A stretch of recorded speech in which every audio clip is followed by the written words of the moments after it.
جی guys السلام علیکم.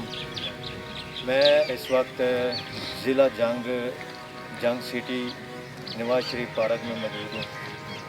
کچھ باتیں پوچھنا چاہتا ہوں ان بھائیوں سے, کچھ سوال ملکی حالات کی طرف سے, اور کچھ جو ہے نا ان کے اوپر بجارتیں پنجابی ٹائپ جہد کہہ لو تسی بجارت. اگر تے اتر گئے اچھے تو پھر تو یہ سمجھو کہ سیانے نے, جی نہیں اترے تو پھر بھی سیانے نے. ٹھیک ہے جی بھائی جان, السلام علیکم.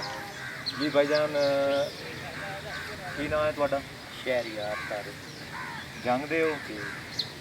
اچھا, ملکی حالات کے مطابق جی مہنگائی چل رہی ہے اس کے بارے میں میسیج دینا چاہتا ہوں. میسیج سارا ہے کہ مہنگائی جو ہے نا اس ٹائم اچھا لیکن غریب عوام بالکل بہت زیادہ تنگ ہے, نہ آٹا لے سکتے ہیں نہ کوئی چیز ہی نہیں. غریب لوگ خاص طور پہ مزدور طبقہ, یعنی کہ تھوڑے کہنے کا مقصد ہے جڑا 600 والا مزدور ہے وہ بالکل تھلے بالکل وہ یعنی کہ مریا پیا ہے, بالکل مہنگائی بہت ٹھیک ہو گیا.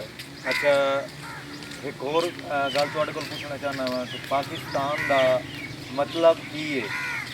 پاکستان دا مطلب لا الہ الا اللہ محمد رسول اللہ. بیسٹ ہو گیا, بہت اچھے. اچھا ایک بجارت ہے اگر تسی سمجھ جاؤ تو, نہیں تو پھر عورت اور مرد دے وچ, عورت دے وچ ایسی کہڑی چیز ہے 4 اور عورت دے وچ 3 نے, مرد دے وچ 4 نے, ایسی کہڑی چیز ہے؟ نہیں پتہ ہے, سوچ لو. گائز انہاں کولوں اس آخری سوال دا کوئی جواب نہیں ہے. کوئی گل نہیں, یہ تسی دسنا ہے یعنی کہ کمنٹ دے وچ کہ یہ کی جواب ہے.